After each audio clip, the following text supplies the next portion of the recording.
आपके बारे में तो सर बहुत ज्यादा अफवाहें भी कल से भी चलती हैं, बल्कि डरते भी हैं लोग आपसे। असल मामला हुआ क्या था? क्योंकि इल्जाम तराशियां तो हर कोई करता है, हकायक तो मुख्तलिफ होते हैं। हाँ, बस ऐसे ही हो जाता है, कोई बात नहीं। हम्म। छोटा मोटा चलता रहता है, कर लेंगे। कोई और इम्पोर्टेंट नहीं।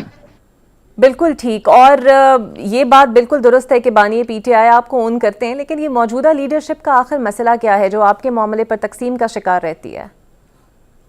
देखिए, पहली बात तो ये कि मौजूदा लीडरशिप में ज्यादातर लोगों को तो सच्ची बात यह है कि जिस तरह बाकी पीटीआई के लोग नहीं जानते, हम भी इतना कोई नहीं जानते। हम्म। और ये एक टेम्परेरी फेज है, चूंकि ज्यादा इस वक्त जो हालात हैं उसमें एक जो असल काडर था पीटीआई का, उसको एस्टैब्लिशमेंट ने, हुकूमत ने ठुड्डे मुक्के मार के निकाल दिया, जेलों में डाल दिया। उसके बाद एक जो वैक्यूम क्रिएट हुआ है उसमें एक टेम्परेरी जो पोजीशंस हैं वो हैं, टेम्परेरी लोग हैं।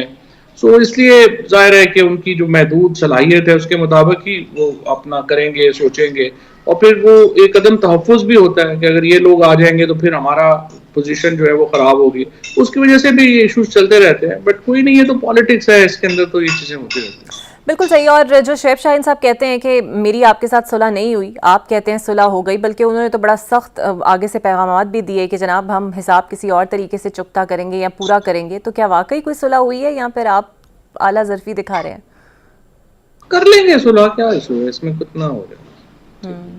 बिल्कुल सही। अच्छा सर, बानी से मुसलसल मुलाकातें करने वालों में आप भी शामिल हैं और फैसल भी इस मामले में काफ़ी एक्टिव हैं। तो फिर ये ऐलान क्यों नहीं हो रहा? क्योंकि हमेशा ये कहते हैं कि बानी ने ऐलान करना है कि Fawad Chaudhry sahab is a part of a party.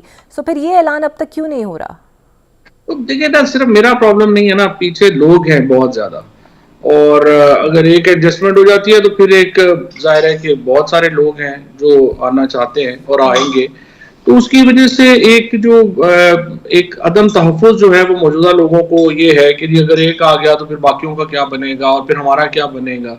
सो ये काइंड ऑफ सिचुएशन है जिसमें मेरा ख्याल है कि इमरान खान इस वक्त जो है वो अगर उनकी जगह के ऊपर कोई भी होगा तो वो इस कंफ्यूजन का शिकार होगा।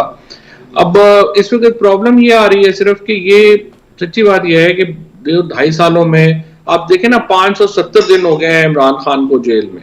और जो मौजूदा लीडरशिप है उसकी कोई कैपेसिटी नजर नहीं आती कि वो कोई इमरान खान को रिलीज करा सकेंगे। आइडियल तो चले, जैसे खान साहब ने कहा कि मैं बाहर आता हूं तो फिर हम सब एक केस टू केस सुनेंगे, करेंगे, उसके बाद चलेंगे।